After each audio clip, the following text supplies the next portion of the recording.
Welcome back, ladies and gentlemen, to the latest episode of Bell to Bell with Bobby Blaze. I am Professor Jeremy Vilmur, and I have no godly idea what number episode this is. Joining us now, Arn Anderson's favorite enhancement talent, Double B, Bobby Blaze. That's right, Professor. It's Double B, Bobby Blaze, coming to you. I'm not in a van this week. I'm not in Evansville, Indiana, man. I am outside with a stick and a poke, and I'm waiting for my daddy to come along and give me a push in professional wrestling, man. Oh. He sent me a bus ticket, said something about going down and trying out this new territory, you know. So if Daddy says so, I got to go. Gotta go. Yeah. Yeah. We How are you, man? I'm doing okay. I'm doing all Good. right. How are you this week, Bobby? I'm good, man. Good. Yeah, just waiting for that bus ticket. Yeah. Last week we talked to Brennan. Oh God, I always do this. I forget his last name. Brennan Martin. I forget his last name every time. Brennan Martin, about his book Teeny, which was about his grandmother, Teeny Jarrett. Yes. And I think that episode, first of all, thanks that we had Brendan on here. He done a very good job. The book was excellent. We both really enjoyed the book. Got a lot of good feedback on it, and that may people that's just now tuning in. If you haven't listened to it, go back and listen to last week's podcast. But that's kind of my reference for, waiting for my push from Daddy, Yeah. So we'll get into that, because what are we talking about this week on our episode before we go over some fun notes here and stuff? Well, this week we're talking about nepotism, the good and the bad. Yeah, just like I thought you said I was like narcolepsy, what, nepotism? Yeah, necrophilia. And you sent me a really little message back on that. We call that a Saturday, and I popped for you.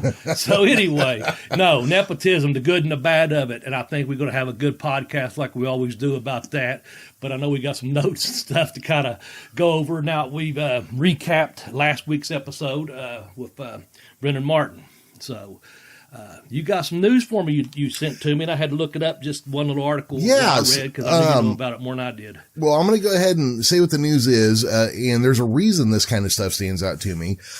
Assuming that everything is true, we are dealing with wrestling journalism, which means 50-50, Yep. It could be bullshit. It could be 100% legit, but it is leaked out that the WWE is attempting to, or has entered into an agreement with MLW.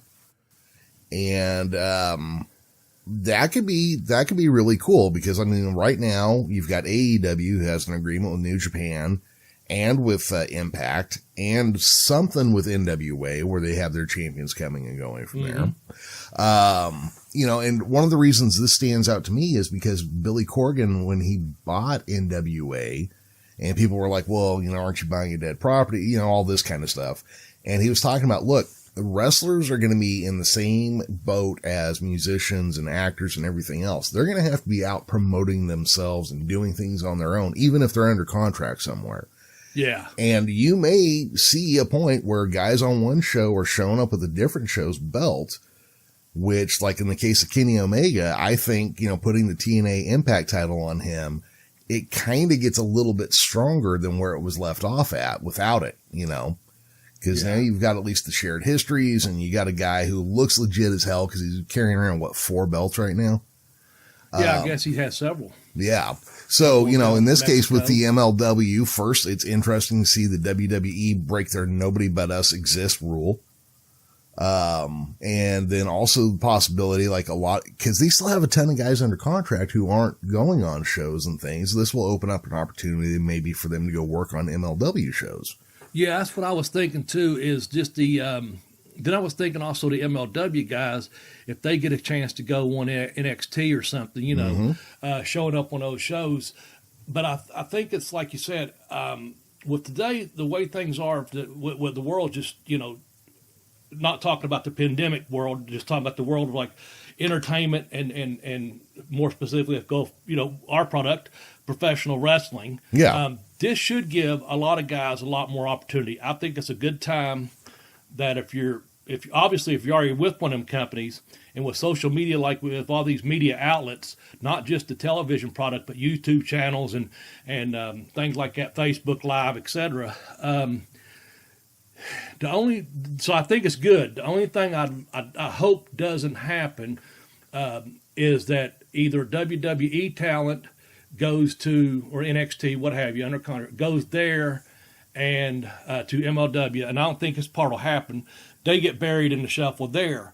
But I think it's more likely that if a couple guys from MLW, jump over to NXT exclusively or something, they get buried in the shuffle. You know what I'm saying? Yeah. So if they can keep the products separate, this is NXT, this is MLW, but when those two talents exchange, they are acknowledging, like you said, that's what, to me, really, that whole thing about WWE saying, oh, nothing else exists except for us, policy kind of thing. Mm-hmm. No wrestling history other than what we put out there or what have you. But I think that's the only thing is if a couple guys think, oh, and you should be shooting for the work for these big companies. You know what I'm saying? If you're out there as a wrestler, you're an independent contractor, and you got a chance to get a contract, you only have a limited amount of time, limited window, a space of window there that you have to make your money. Hopefully you're staying healthy and getting a push and all those good things that can come with it. I just hope they don't think that WWE is the better product or what have you, and they jump exclusively there, then get caught in a shuffle, and then 2 years down the line you don't know where so and so went. Right. I just hope that doesn't happen to anyone. But I think as Paul Orndorff told me before, the cream of the crop always rises to the top, and I think Macho Man may use that his thing. But we was in a shoot interview just talking, Paul and I were. And so you have to get yourself over, like you said, Bill Corgan was talking about everyone being involved, musically, television, acting or wrestling or what have you. You got to get yourself over, man. And the more exposure you get, good exposure, and I think both of those obviously have good exposure, especially the NXT product. The MLW, I think now, are they just on YouTube only, or some channel has a deal with them? I can't remember what it is right off the top of my head.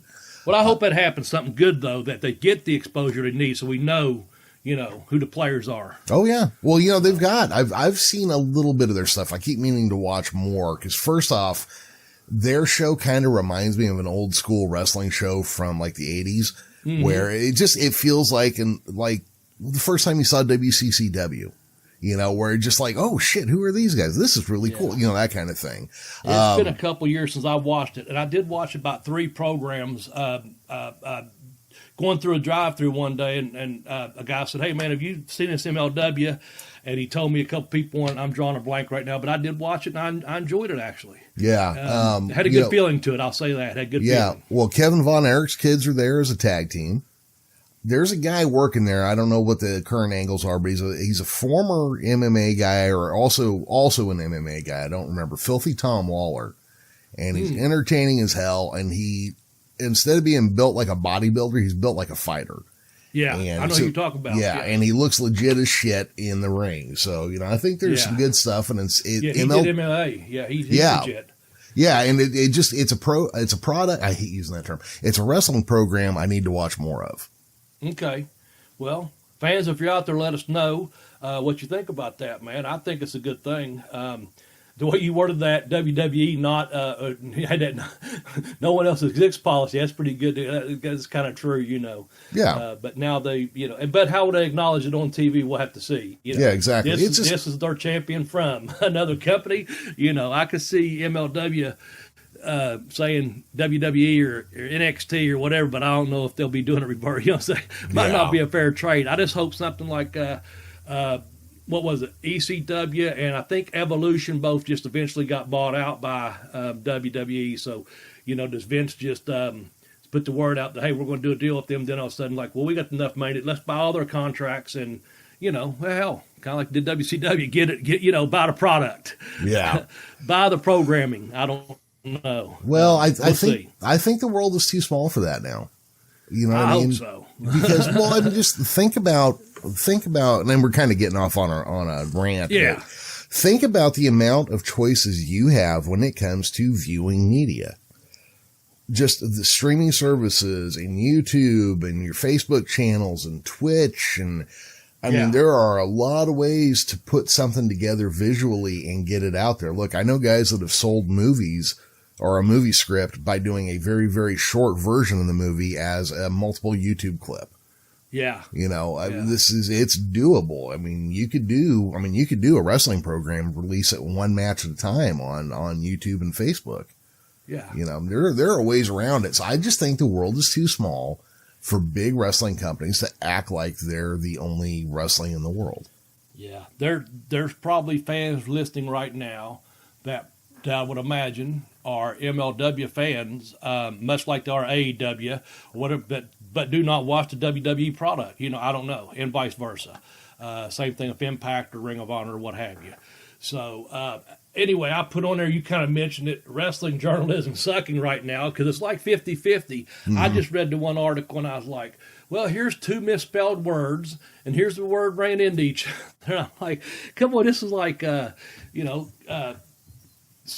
cage side seats or something. I'm like, man, a lot of people read this, you know, come on. Where's your editors? Yeah, give me something, man. I mean, we all make mistakes, of course, but I'm like, but when I read the story, I didn't come away knowing really, they just went on about a couple other people. I won't mention any names particularly, but it was just like, okay, that had nothing to do with the WWE and MLW working together.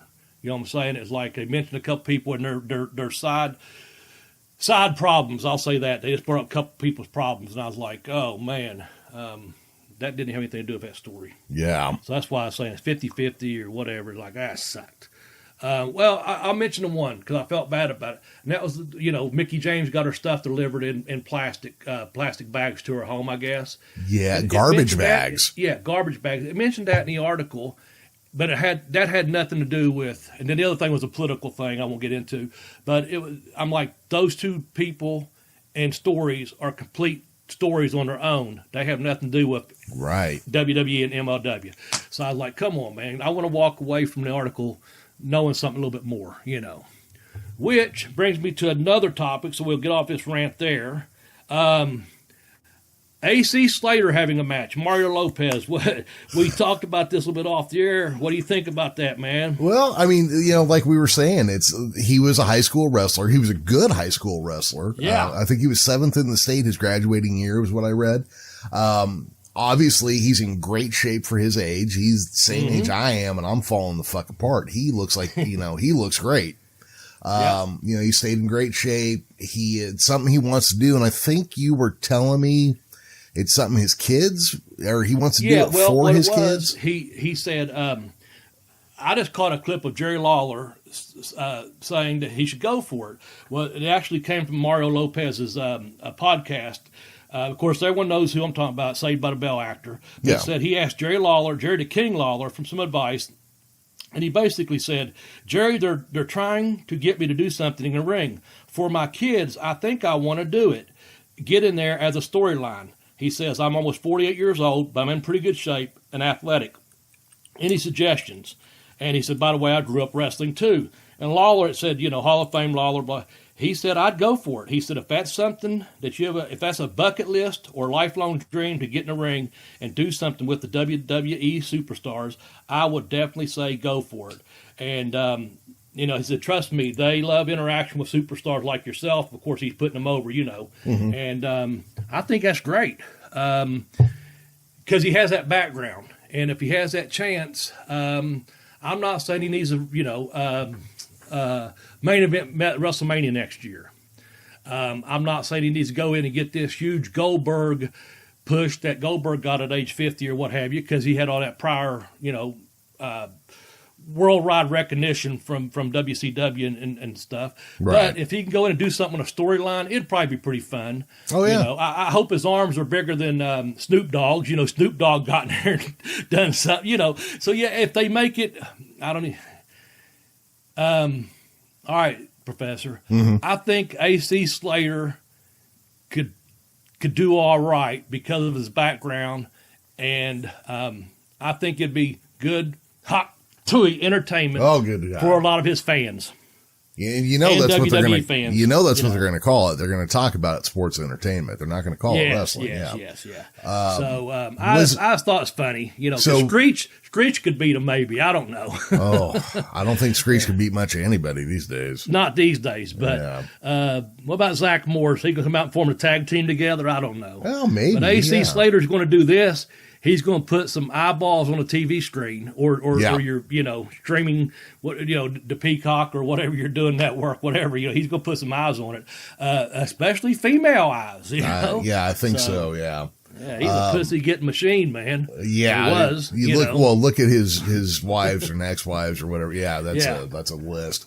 But I could see him in it. And like you were saying, he's more believable throwing a knockout shot than say like Jon Stewart from The Daily Show was. Yeah. Or Regis Philbin or whoever. When they grab these like out of shape 180-pound guys and have them like knock out one of their big stars. But, I can see it. What the hell? And, you got the opportunity. Well, why not do it? Yeah. I think it'd be good for him. Like you said, even for his kids, if that's what he wants to do, hell, go for it, man. That's what I say too, So anyway, you think we ought to get to this podcast? Do we have any other notes? Oh, I have a note for you, Jeremy. Oh, okay. I told you this off air. Let me go over my notes here real quick. Folks, by the time you hear this, which will drop on either late Monday night, but probably Tuesday morning. I think that's the 4th. It's supposed to debut on May the 6th is the season 3 premiere of Dark Side of the Ring. And man, I saw part 1 last night of the Brian Pillman. If someone dropped it on YouTube, I don't know who, I don't know how it happened. I just was flipping through my YouTube and it popped up. And I have to say, man, it's a dark side of it. But I sat there and I said, do I want to watch this at this time? Because I was all stoked. I watched the Kentucky Derby. Shout out to Louisville, Kentucky, and a great state of it's great Commonwealth of Kentucky. We represented ourselves well yesterday on international television, and shout out to Medina Spirit who won. I had that horse. I like that horse for some reason, but it won. A Bob really? Horse. You had that one? Well, yeah, I watched footage on Wednesday and Thursday night, then I did a recap Friday. I love horse racing. I just, I did not get my bet in. Okay. But I know some people that did, and that does my heart good because across the board, it paid about $45 and $10 across the board. You got a pretty good payday, about $240, maybe something like that, $215, something like that. So on a $10 win, place, and show, that's not bad money. But anyway, back to the Pillman thing. I was like, do I want to watch this or not? And I did because I was like, okay, I'm going to have it'll probably be taken down by now. But it was on YouTube late Saturday evening, and it was Brian Pillman Part 1 of The Dark Side of the Ring, and it's supposed to premiere on Vice TV. They're doing an all-day marathon on Vice on May the 6th leading up to Season 3, the opener of this one. And I'll just say this, it's pretty damn dark. A lot of stuff out there. Brian Pillman, man, it's just it's very good though. They've done the program. We was talking off air. As far as you can tell, them telling the truth. They didn't pull any punches about who they had on here and what was going on. Yeah. It's like wow. Whew. Anyway, for you fans that like that stuff, I hope you enjoy it. Again, it may still be on there by the time you hear this, but if not, it'll be up on the Vice TV on the 6th. So I think that was pretty much all I wanted to get at on my notes there. So I just wanted to kind of let our fans know about it. Yeah, most of them probably do anyway. But well, that Dark Side of the Ring has been a heavy hitter since its initial release and the whole time along. I have trouble with it just because every time you watch it, fucking how heavy you're getting into. It's just they're not doing the happy side of the ring, what I'm saying? It's not rainbows and lollipops and butterflies and all the stuff. It's pretty, but I do know they're doing Dynamite Kid. I think that's going to be one of them. They said this is kind of tomfoolery, but I guess they're doing the plane ride from hell, or they're doing one on that.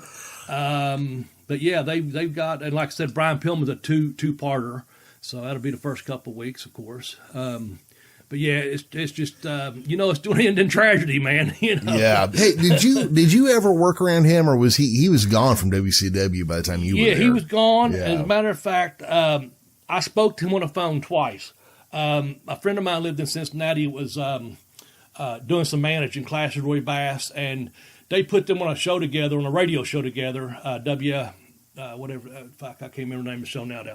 Anyway, back in the day. And so we was thinking if we could try to bring Pillman in, for an independent show where I was doing some of those smaller towns that Smoky Mountain had done, Yeah. And we just spoke for probably 5 minutes or so, and he was out of our price range, and he was already pretty much negotiating with, working for ECW and doing some independent stuff, and pretty much was setting up. When you watch this, you'll see what I'm talking about. He was pretty much setting up a run with WWF at the time, Yeah. He kind of played, not to give anything away, but he was, when you watch the show, you'll see, so you'll know the time period. He was doing some independents and making appearances, and like I said, I spoke to him very briefly, just to see, because Les Thatcher was running some shows, and I don't know if he was going to do anything. He's in the Cincinnati area, and we had done some work down there, and basically we just spoke.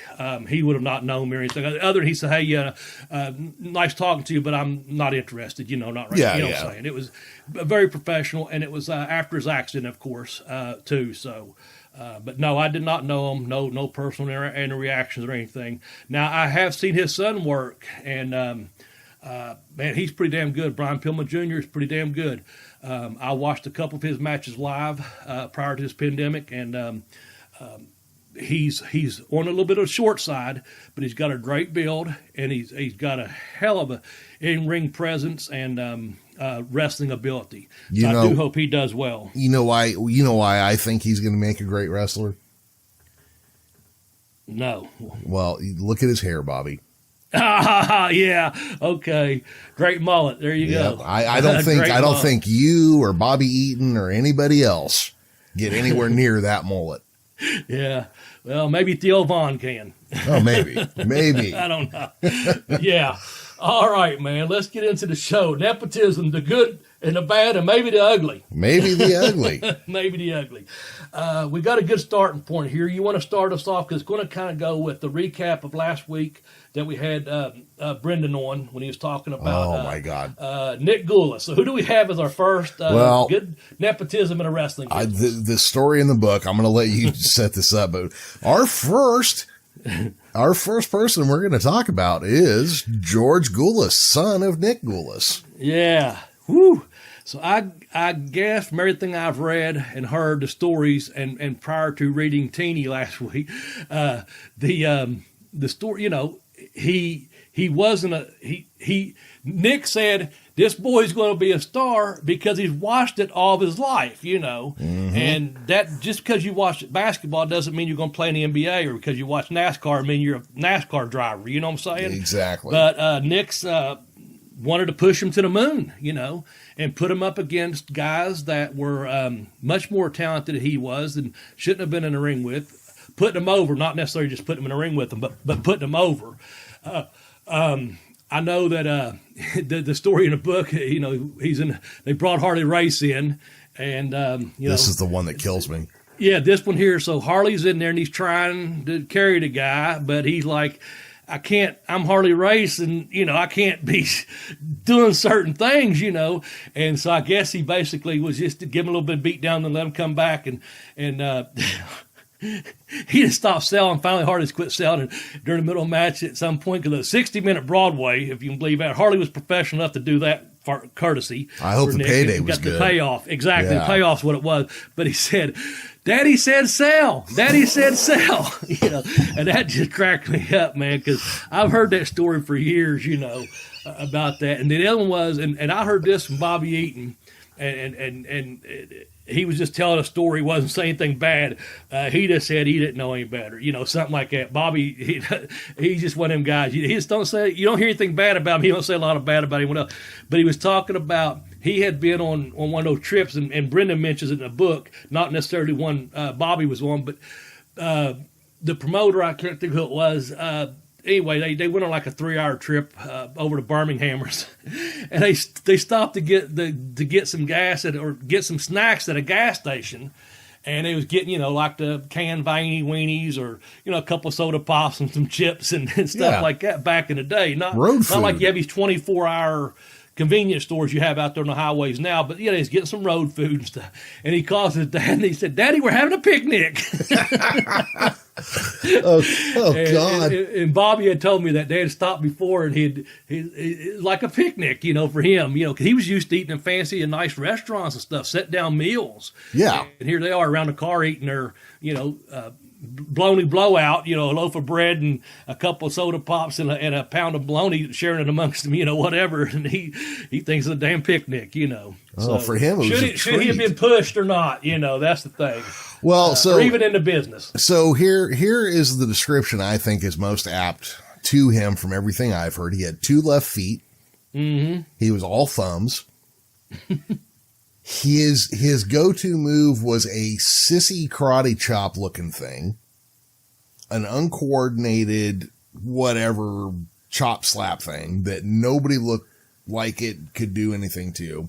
He was apparently gangly, and his dad loved him and pushed the shit out of him. And then on top of it, he had this terrible lisp. So you have to imagine this gangly, all thumbs, 2 left-footed, picnic-loving baloney sucker trying to back Harley Race into a corner with these little fucking, slaps saying, "Daddy said so. Daddy said so." And I'm just trying to imagine, like, Harley Race, probably had to restrain himself from killing this guy by accident. Yeah, I think so. Yeah. And, I'm surprised, George didn't break his hand trying to chop Harley Race. This is just, and I don't want to make fun of the guy, but like Brennan's book. No. Yeah. Brennan's book, goes on to say that I guess George Goulas as a kid had like a full-time man nanny, I guess. Yeah. Yeah. Who just mothered the shit out of this guy. Yeah.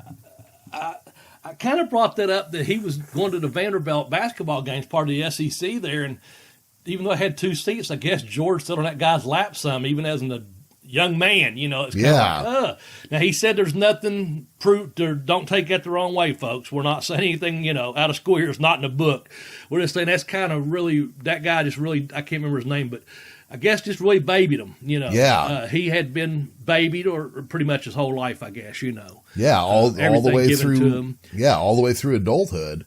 Yeah, and I guess the good thing is of this, we're starting with that because it's kind of a takeoff last week. We've got some good nepotism stories and a couple, like I said, bad and maybe the ugly. But on that, Nick Goulas obviously loved his son a whole lot. That's the thing. A father's love for his son. So that's the good part of it. But it basically made them Goulas and Jarrett's and Welch's break up as far as split the territory. They wasn't booking George on the Nashville end of the dates. He wasn't getting any Nashville dates or anything in East Tennessee. They didn't want to push him out there.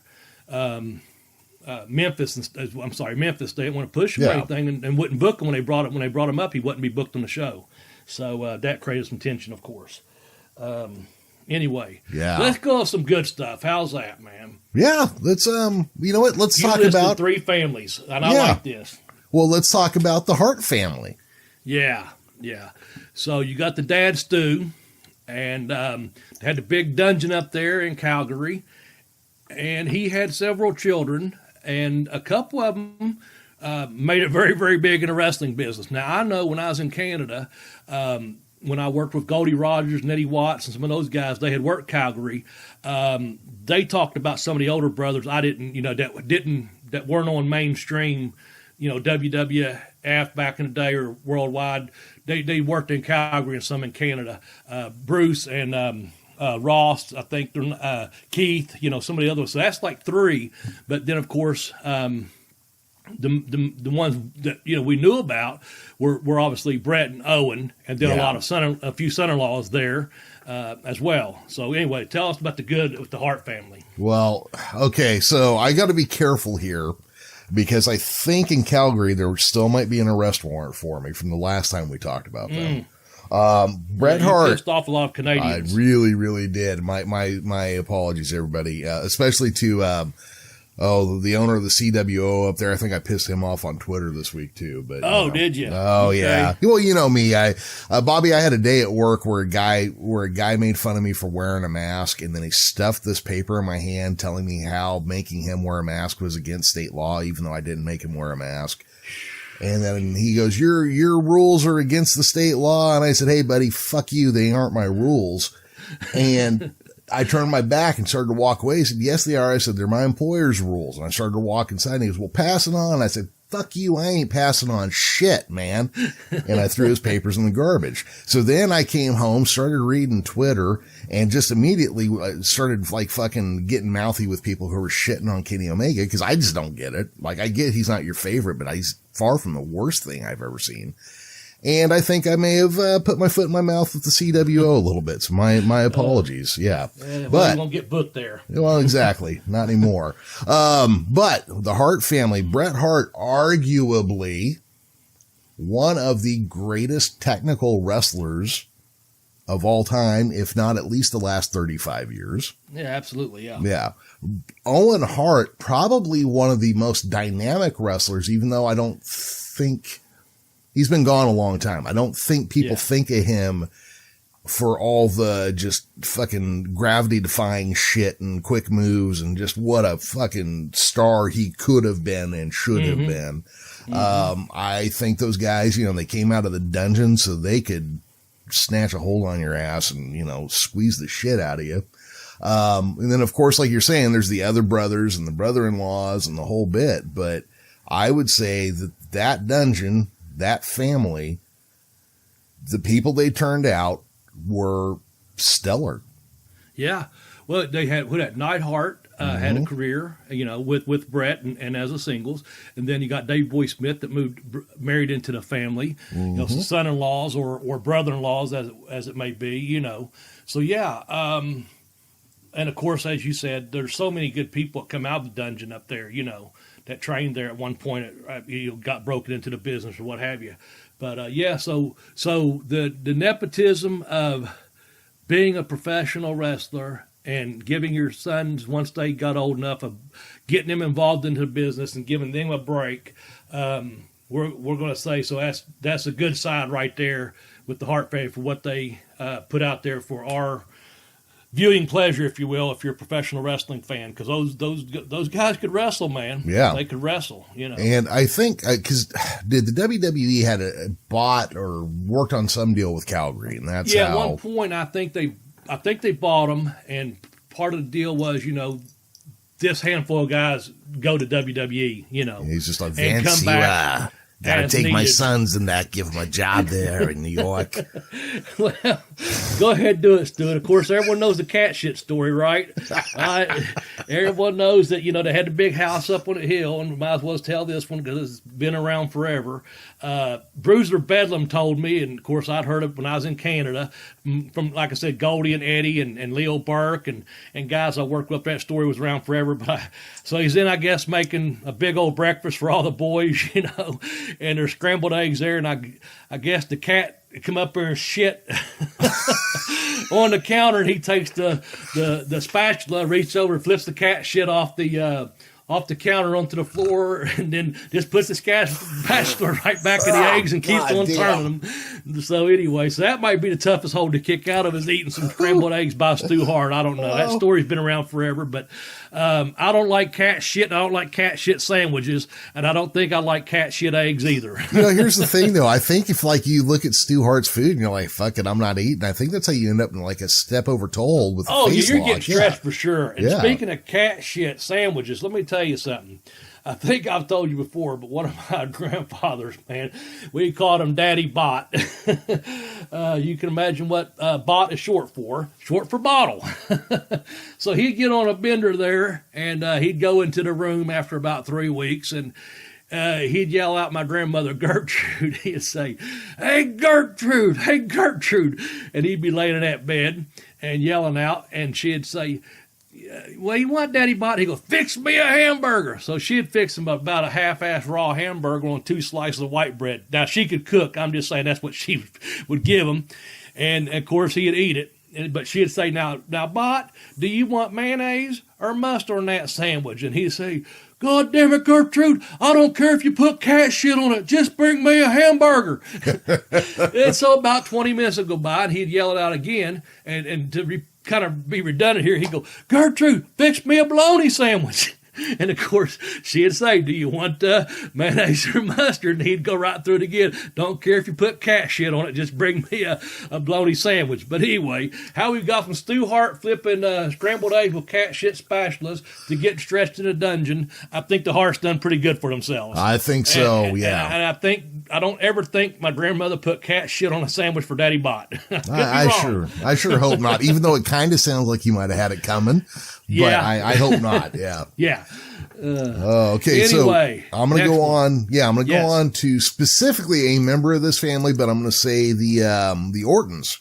Yeah. Yeah. And But your specific member was who? Specifically, that's going to be Randy Keith Orton.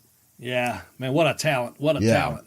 Now, see, I didn't see his dad wrestle, but I knew Malenko and Gotch and them knew him, and they discouraged, Bob Sr. discouraged him from training Bob Orton Jr., who I really enjoyed his talent in the ring. He was one of my favorites. We talked about that before. And then, of course, now, third generation, I don't know if anyone is more smooth in the ring than Randy Orton. To see him live, I've seen him live twice, and he is just so fluid and so smooth, it's unreal. You know, what you see on TV does not do him justice as far as how good he actually is in the way he moves around the ring and executes his moves. Yeah, I mean, his transitions from move to move and his being able to hit that diamond cutter RKO move out of literally anywhere, any position, any height off the ground. Yeah. And he can just grab that hold. Yeah. Boom. And I tell you what, we're going to get probably, if you're on Twitter, folks, you can follow me at Bobby Blaze 744, follow the professor at the Geekish Cast, or hit us up, and I bet you people do this, Jeremy, hit us up at Bell to Bell Blaze, and that's those videos or GIFs where Randy Orton can hit that RKO out of anywhere, and it shows them doing ice skaters, and it shows them doing football players and actors and all that. Have you seen some of those where Randy Orton's body's put on there? And they're pretty funny, man, because he can just hit that move out of anywhere. So I bet you we get a couple of those this week sent to us at our site. It's also available on our Facebook at Professor has set up at Bell to Bell Blaze. But someone out there will send us one probably where Randy Orton's hitting that RK out of nowhere. I cannot think of his opponent, but there's one. He is laying there on the mat flat, and he absolutely gets up so quick, and the guy is so close to the mat jumping off the top rope. It's like, I mean, it was just, the timing, it was just so, I'm sure everyone through the years have seen him do that, move when someone's jumping off the top rope, not just the RKO, but to do it when someone's actually up in the air already. Mm-hmm. His timing on that, it took both of them, and I can't honestly remember who I saw him against, but it was just unreal, man. But yeah, a lot of respect for him and that family. Obviously, third generation, all three of them, the father, the grandfather, the father, and him have all did well in professional wrestling. I think. Yeah, and his uncle Barry, who passed away recently. Right, well. yeah, we met a couple weeks ago. Yes, but yeah, so there you go. Yeah. I don't know that, like I said, from my understanding, Bob Orton Sr. did not want his son involved in professional wrestling. And I think he was going to be a dentist, is what he was supposed to think. I think that's what he's going to do, go to dental school. But I know Malenko and Gotch had a hand in his training early on. And then, of course, his son, I think he was undefeated all throughout high school. Randy, if I'm not mistaken, I think he was undefeated in high school in amateur wrestling. So I don't know that the nepotism necessarily got Bob Sr., how much he helped Bob Orton Jr., and then, of course, it had to be some. Eventually, he had to, soften up some or whatever. So obviously, and if you're listening to the Studcast right now, Bob Orton Jr. is actually up in the Southeastern Territory there, and it's pretty good. I think they're in like 1977 right now, so it's pretty good if you're following that. But then, obviously, Orton Jr. done a lot of work with WWF back in the day, and there was that connection there with probably all the agents, if not Vince himself.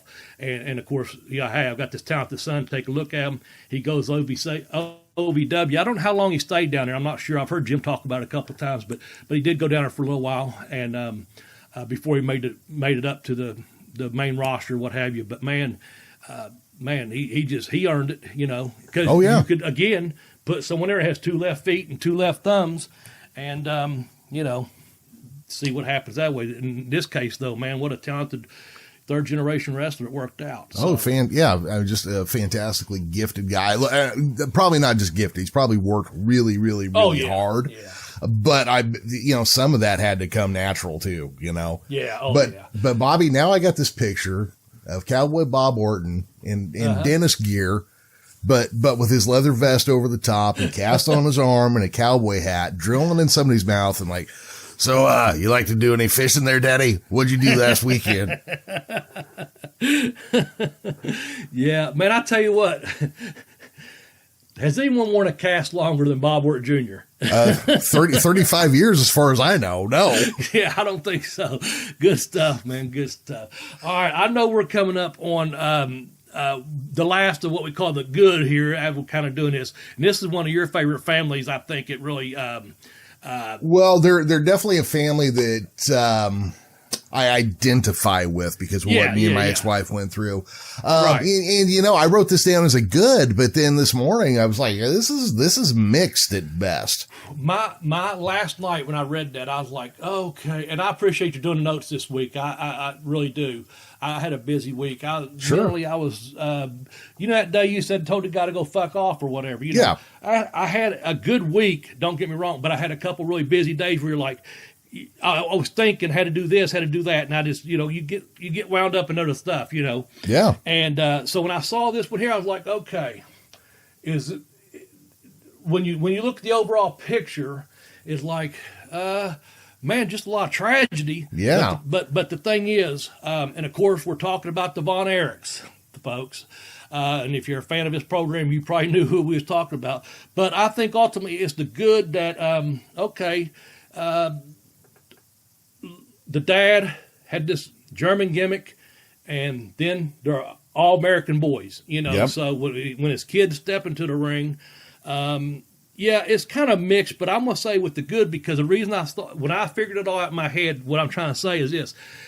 They got worldwide TV.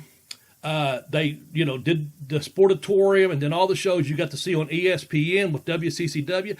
And also they were such huge stars over in Israel. Mm-hmm. I mean, it's just one of those things where like, okay, let's say while the wave was going up before it crashed, and then ultimately crashed, I think it's good because, I'm just going to say it again, a lot of good pro wrestling, professional wrestling, and you were entertained by it. Yeah. And you were intrigued by it, and you followed it, and you watched it, and you were like, this is good stuff. This is professional wrestling, So, yeah, we'll keep it on the good side. Well, yeah, we'll focus on that, but we're not going to shy away from the other too much. But, but look at, so David Von Erich, Kerry Von Erich, and Kevin Von Erich, the three oldest who went into wrestling. Mm-hmm. All of them in their own way were outstanding athletes. I mean, David, if rumors can be believed, was getting primed for an actual NWA champion run. Yeah.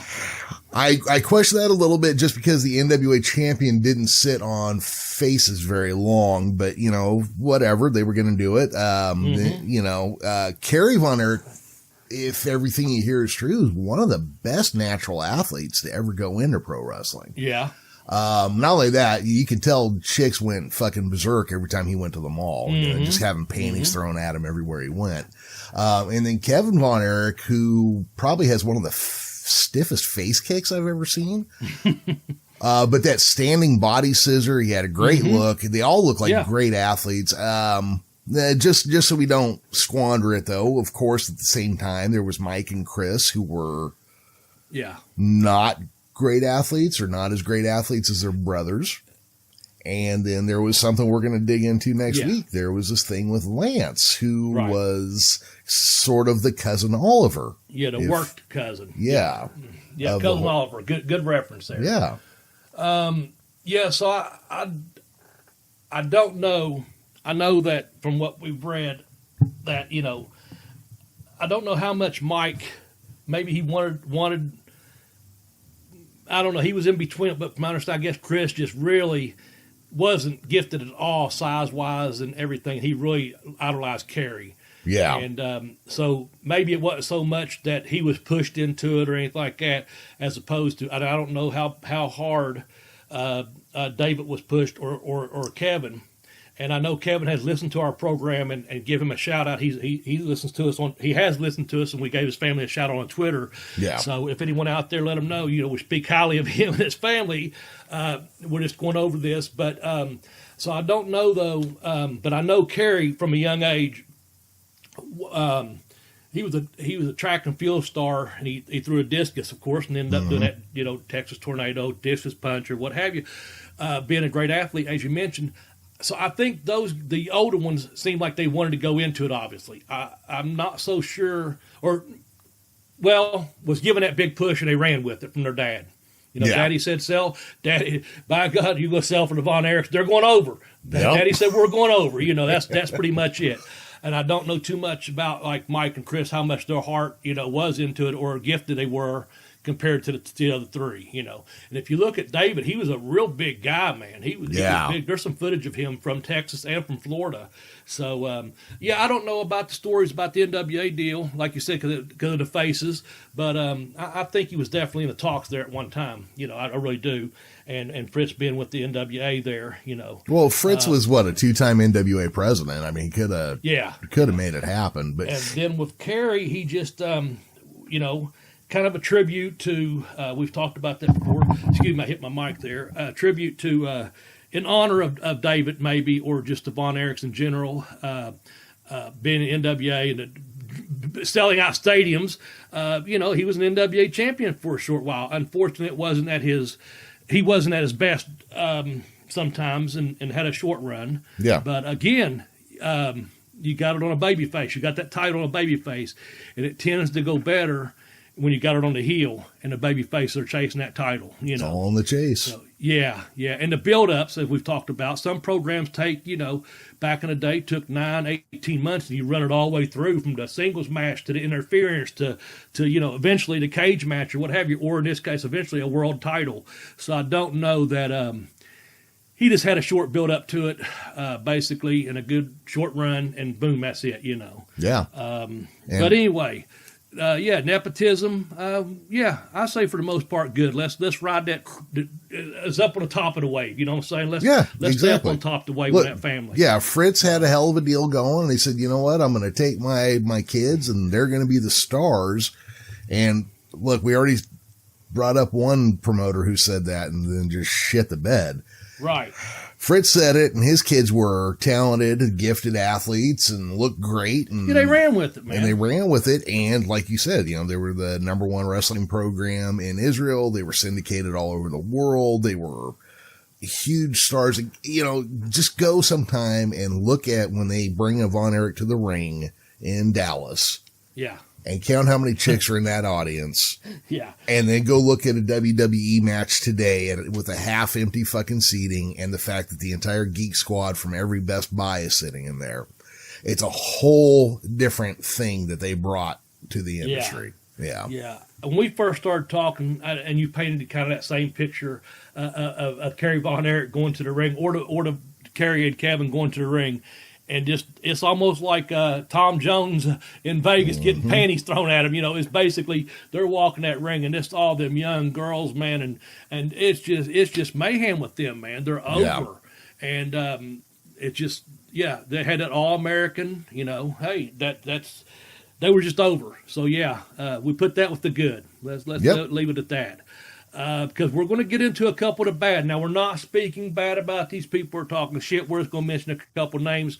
The results are bad, yeah. Yeah, kind of. Now, my first one, I kind of questioned Jeremy on it. Now, who do you think was the first that you put on this list? Now, again, it's not a bad person, necessarily nothing like that. We're just talking about, okay, when your dad or your family's in charge of a business, and you say, well, I'm going to hire my son or my daughter, and this is the way it's going to be, you know. So everyone can figure that part out. So the person anyway. I put down here first, and this isn't a slam on them. It is literally just that Daddy put me in the ring, and I'm sure he's a better athlete than I know, but Greg Gagne, when you look at when he was really getting pushed in the AWA, and look at him compared to Brunzell, Jesse Ventura, the other guys who were big stars there. Hell, he even put him next to his dad, and his dad's just like old school, like normal athletic build.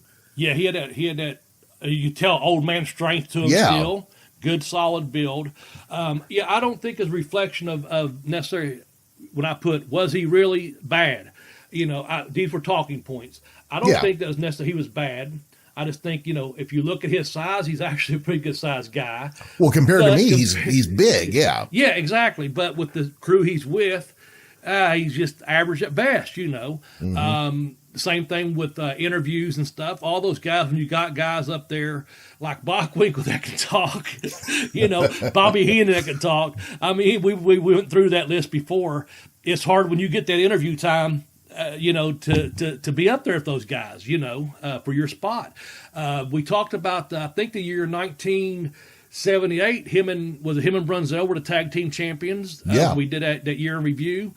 And I hope we revisit some more years like that in the future. We had such a good time on those podcasts. Oh, that's fun. We got to do that soon. It was really fun. Yeah. So, but anyway, just saying, it wasn't that he was that bad. It's just like, but Daddy's going to push him, you know.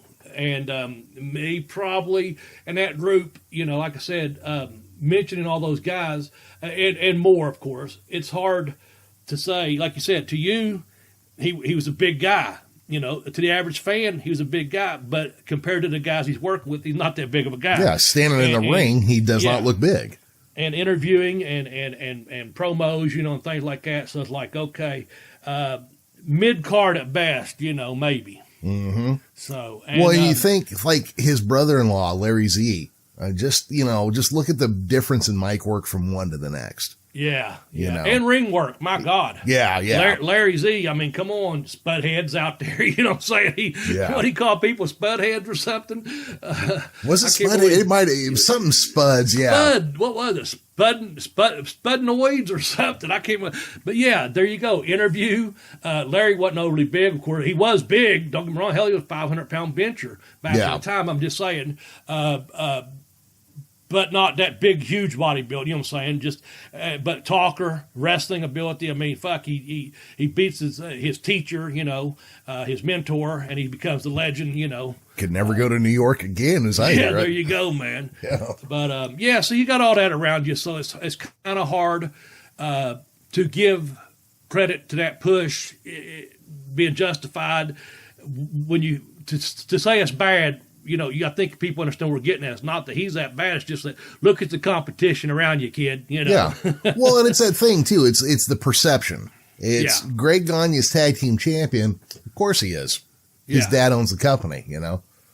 I think that's part of the reason Macho Man went by Savage instead of Poffo, too.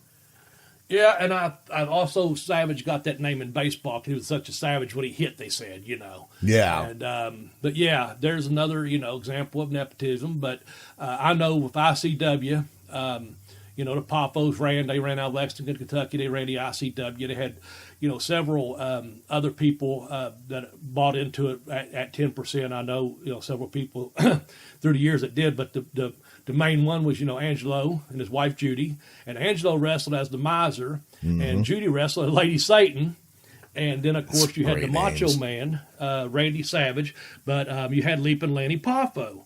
And so those characters, you know, were, well, they're real people, but I remember when everyone found out that Leaping Lanny, his real brother, was the Macho Man, you know, and they put that on TV, and it played out really well on TV, and I think Randy, let's see how it went. Poffo, when people found out for real, they put it into an angle that they were brothers.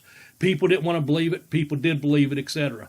So Poffo, Lanny comes out with a picture and says, I can prove that you're my brother because I have his family picture. I think, but I have a picture of, he said, I have a picture of your mother or something like that. But anyway, so he's in the ring and Savage is sitting there and he's like, you know, all jacked up. And man, he used to do the freak out. He was a whole, man, his character was really, it was him. He lived the gimmick, you know. And anyway, he said something like, hey, we might have the same dad.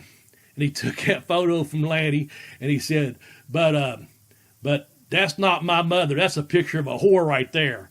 And he broke that picture. Yeah, it was like a holy shit, man. I think he broke the picture on a fan's head too. He jumped out and cracked a fan with it, or something. You know, it's just one of these crazy things. They turn it into an angle. So nepotism there in ICW. You know, I know it wasn't on the page there, but we left the Ganyas. Now we're into the Papos. But yeah, they probably that worked out good for their family. You know, the Macho Man went on to be a huge star in the world of wrestling, and Lanny did pretty good for himself too. You know, didn't become the big star that Randy was, but he was definitely. But they kayfabed it for a long time too. And when they got to New York at some point, people probably thought, oh, unless they lived in the caves and whatever, they didn't care if Randy Savage and Lanny Poffo were brothers.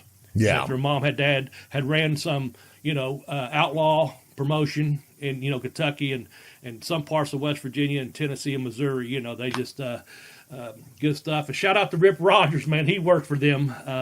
And Bob Orton Jr. had a part of that company at some time. At some point, we know that. And I guess, anyway, let's move on. I happen to know this next person. It's been a year since I've talked to him. Why don't you introduce him and tell him what you think and why you got him on the bad? All right. So the next one is going to be Eric Watts, son of Cowboy Bill Watts. Mm-hmm. I'm not talking about the Eric Watts that works for Hollywood, Championship Wrestling from Hollywood. So please don't drive up here and punch me or something. So Eric Watts on paper should have been a pretty good push for his dad. Eric Watts was an athlete. He's a big guy.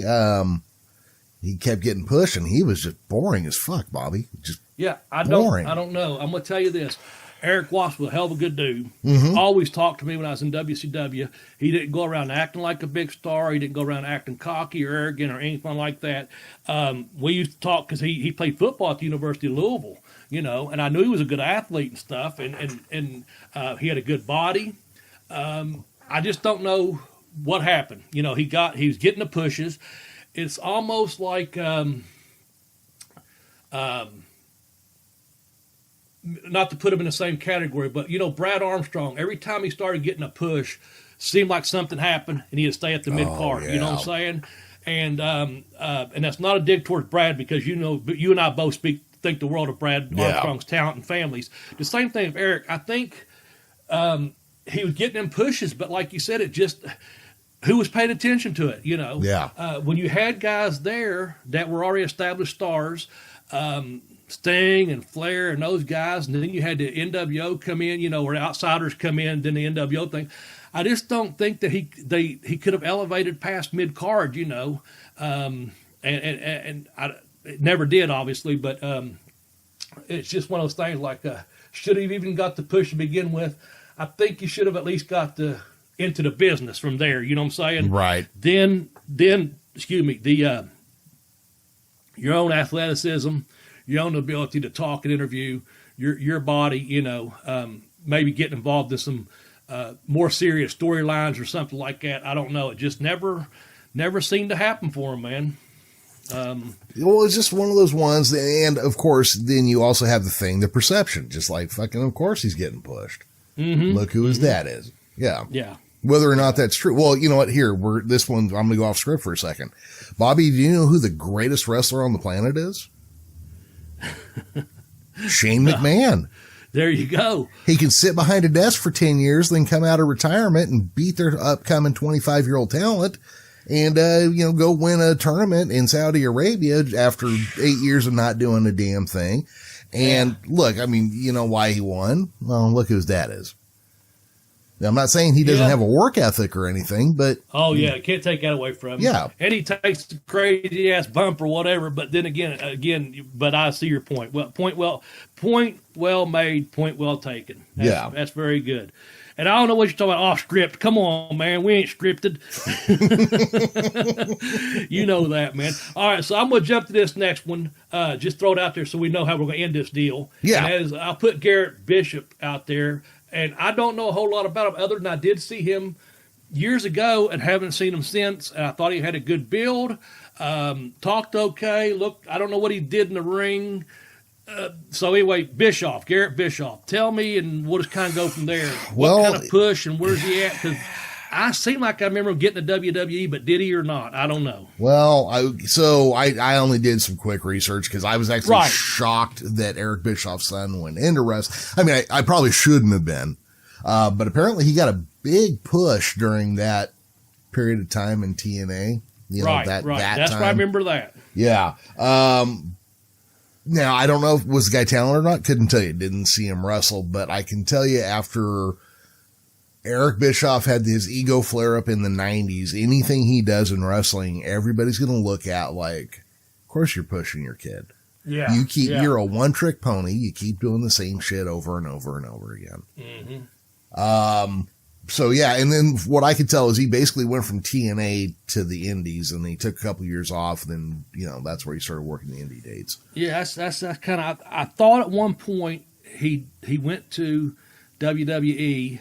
I'm not sure how much TV exposure they gave him or didn't give him. I know he wasn't on the main roster, to my knowledge, but it seemed like he was under contract, and maybe they just didn't do anything with him. I could be wrong on that. But, like I said, he just kind of, and maybe he's still under contract somewhere. I don't know. It could be. But obviously, like you said, there's a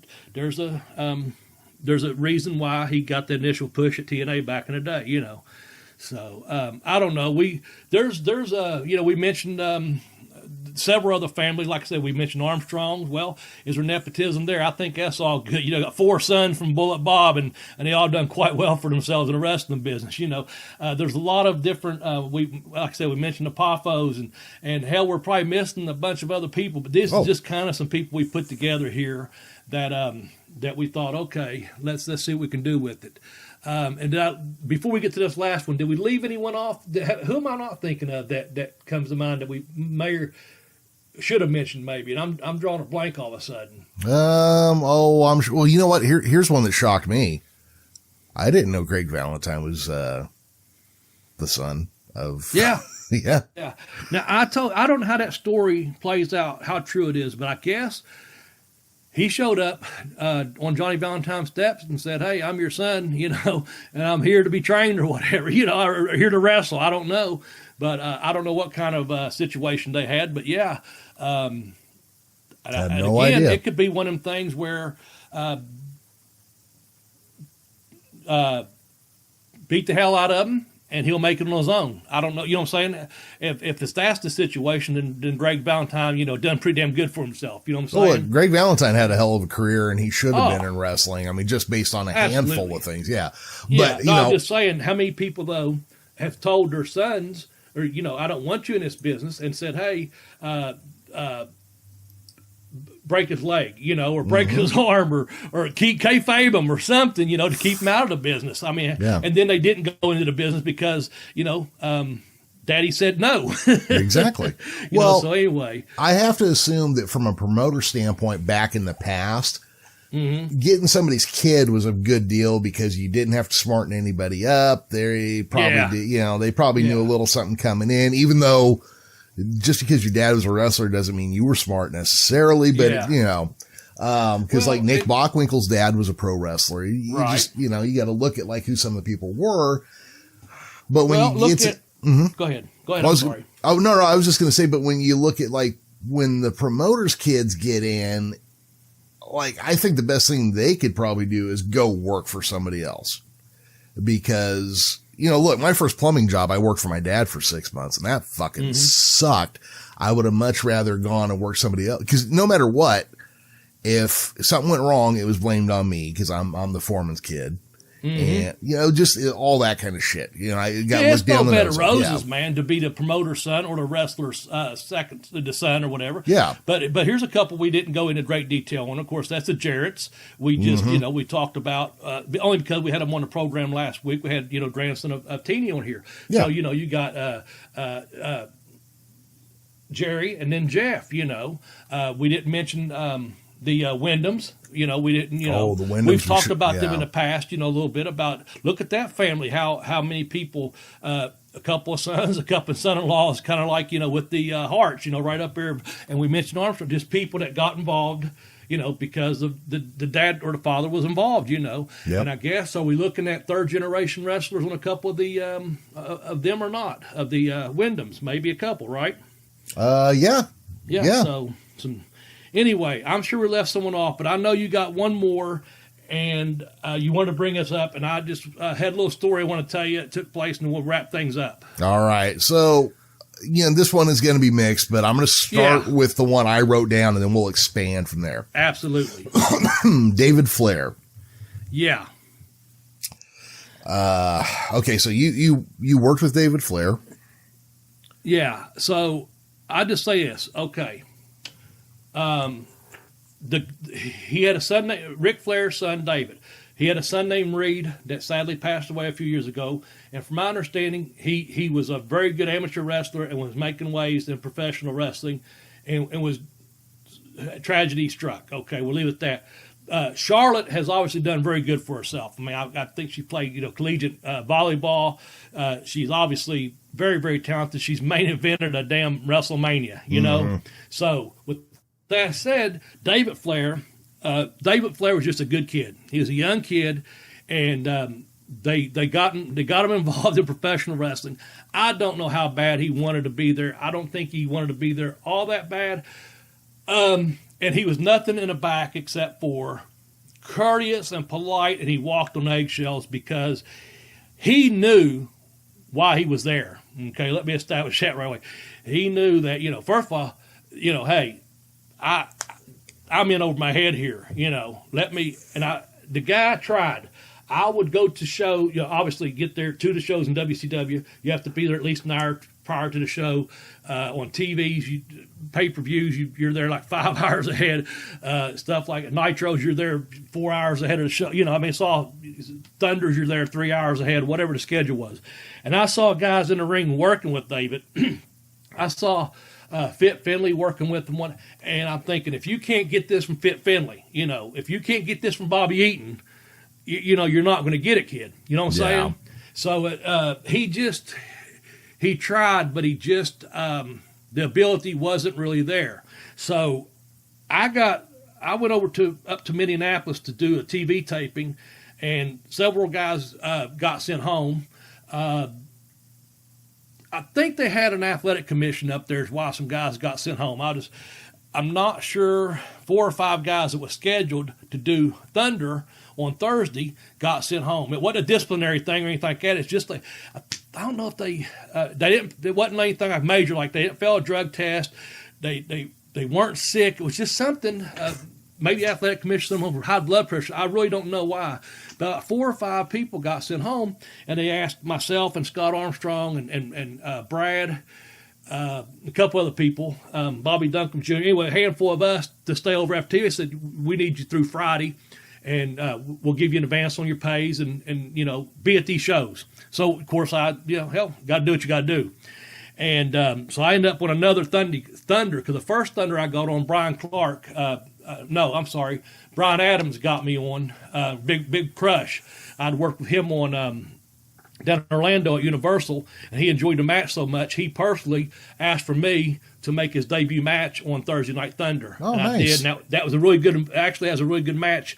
He gave me quite a bit. Terry said, how the hell do you get these big guys to sell for you, Bobby? And I said, I just work, Terry. You know, so, but anyway, professionalism, courtesy, they know. But anyway, and he knows that. But David Flair, so I had to wrestle him on a Thursday Night Thunder. And that's Arn Anderson, even though I may be, and this may be a reason why I'm Arn Anderson's favorite fucking enhancement talent right here, by God. So I remember it's in La Crosse, Wisconsin, And Scotty Armstrong and myself had ridden over. Actually, me, Scott, and Brad rode one car. And like I said, Nick Patrick and Bobby Duncombe and someone else they rode another car. Anyway, fun day in Minnesota at the Mall of America, I'll say that. But we go to La Crosse the next day or whatever, and I see my name on the board with David Flair. So at La Crosse, they had a big bus outside that was the war room where you go in and get your finishes and stuff. And like I said, I may be Arn's favorite enhancement talent, but David Flair is apparently the godson of AA Arn Anderson. So I go up there, and this is towards the end of, let's see, this is probably in 99, probably August, September, fall of 99, something like that. And so Kevin Nash is part of the booking. I had already spoken to him. I went to Lexington at Rupp Arena, tried to work out things for my contract, just seeing where things were going, And Arn was kind of my agent at that time. Terry was, and Arn was. He told me to go see Kevin before that. So I talked to these guys, you know what I'm saying? Yeah. Like a gentleman, like a man. We just talked. So I said, Arn, I said, anything? And David he didn't come with me. I just went. I said, I'm going to go straighten this out right now because I don't know what I expected of this guy because I've seen him, and I know I'm going to have to put him over. So I go up to Arn. He's on the bus. We're sitting there talking. And I said, Arn, what do you want me to do? He said, Bobby, the less you give him, the better you'll look. And I said, okay. I said, I could do it. He said, just do what you got to do. And he said, it'll be taken care of. And I said, okay. So that's hour and a half, 2 hours for the show, whatever. I'm hanging in the back, and now it's time to go get finished. So I walk back there, and I speak to Arn, and he says, Bobby, I'm telling you, the less you give him, the better off you'll look. He said, here's what you're going to do. He said, put him in a corner somewhere at the end. He said, put the boots to him, but be looking down or away. He said, this is Thursday Night Thunder, okay? Okay. And he said, we're sending Ming down. Oh, shit. And when you turn around, Ming will give you the death grip. And you, as you're going down, David will just roll you up. And I said, man, that's fine with me. Not a problem. So we get in the ring. Boom, bada, boom, bada, boom. I'm all over David Flair because, like I said, the less now I'm not trying to kill him or beat him up. I'm just beating him up. Yeah. Just saying that. And finally, I get him in a turnbuckle. I said, grab a headlock. So he grabs the headlock. Of course, I pick him up, belly to back suplex. Boom. 1, 2, let him kick out. And I stomp the fuck out of him again. He's got no offense. I'm just eating him up, man. Looking great on Thunder, right? Woo, yeah. And I put him in a corner where the entrance ramp's at. I've got my hands on the top rope looking down, and I'm putting the boots to him. Boom, boom, boom. And you hear the crowd and people, and I look up, and there's Ming, and he puts the Tongan death grip on me and holds it. And I go down, and I think David puts me into figure 4, and that's the end of the match, okay? Because I'm out. I can't tap out. I'm just out from the Tongan death grip. All right, so I know that's being taped for next week's Thunder. I'm all excited. David Flair in the back's nothing but professional. Thank you, thank you, thank you. Arn is like, Bobby, thank you so much. That's very good, very professional, what have you. Ming, we always spoke. He like, Bobby, thank you. Thank you, guys. You know what I'm saying? I remember Scotty Armstrong and myself riding back to Minneapolis to catch our flights the next day. And it's a 3 hours away, whatever. And Scotty said, Bobby, he said, do you realize, man, what a big push that was for you? He said, man, you look so good doing it, And he goes, you didn't get beat. He said, the monster of the fucking company came out and put his finisher on you. He said, you didn't get beat. He said, the monster, Ming, put his gimmick on you, man, and you went out. I was like, yeah, that's the way I look at it. That's pretty good. Well, I'm at home the next week because I got the next week off, right? Mm-hmm. That's the good thing. And David was nothing but good. I'm just saying that. So we're just talking about, again, all right, here's a guy that Nepotism, obviously it didn't work out for him. And so the next week when Thunder comes on, man, I'm all stoked going, I know that match is going to be. Man, they fucking put a match on there, and he was standing. They preempted my match, and they taped something else. It never aired. What a There's bunch your of nepotism. horseshit. Yeah. Flair must have seen it or whatever, but I know this. Arn liked it, and I'll tell you this, by God, the next day at the airport, DDP come up to me. He said, Bobby, thanks for taking care of the kid last night. I took care of David Flair, believe me, okay? But, and I'll tell you what they did. The following week, what came on, David Flair was in a hallway, and here come a couple of the horsemen, and Chris Benoit ended up putting him in a crippler face lock in the hallway, and that's what they put on instead to build up for another match. And you know what I'm saying? They made David Flair tap out in a hallway to Benoit or whatever to set up something, and I'm like, fuck me running backwards. Somebody, man. somebody called an audible on a storyline or something. Someone did because David Flair, and nothing against him, nothing against the Nature Boy or whatever, but I think probably Bischoff or someone just said, hey man, this kid ain't got enough TV time here to make him look that good, because I looked that good that night. But I done it because my main man and my aide at that time, Double A, Arn Anderson, said, Bobby, the less you give him, the better you're going to look. And I took him to school, baby. I took him to school. That's legit. Yeah. I took him to school. That's my story, and I'm sticking to it. I have to think that, like in the case of like David Flair, when they were like, I don't know how they met or how it got to, hey, David's coming to work here at WCW. I'd have to imagine David would go talk to his dad and be like, hey, this is going on, blah, blah, blah. And Ric Flair's probably like, look, it's a fucking paycheck. Take it. They're going to pay you a ton. Grab it. Yep. Can I borrow $20? That's what I see happening. Yeah. But anyway, let's wrap things up, man. I know I just want to end on that story because that's a good story. That's true. It had happened. That's telling the truth. I'm not exaggerating or anything. But again, it goes back to, when we do these podcasts and you introduce me as Double B and this and that, a lot of times behind the scenes, you talk to a lot of people, you know what I'm saying? Like here I am. I've probably never have brought up Ming too many times on this, not really. podcast, but man, I wrote about him in my first book, about him and how Barbarian and Ming took care of me, when I was wrestling against, Scotch Flat Norton one night. That was somewhere up north too. I don't think it was Minnesota. It was somewhere. But anyway, in the book, Pin Me, Pay Me, have Boostful Travel, and you can get that at tinyurl.com/blazebook1. I tell a story about Ming and Barbarian, and I've talked to Barbarian in person a couple of times. Even I told him, I said, hey, I wrote this story, I put you over in it, and rightfully so.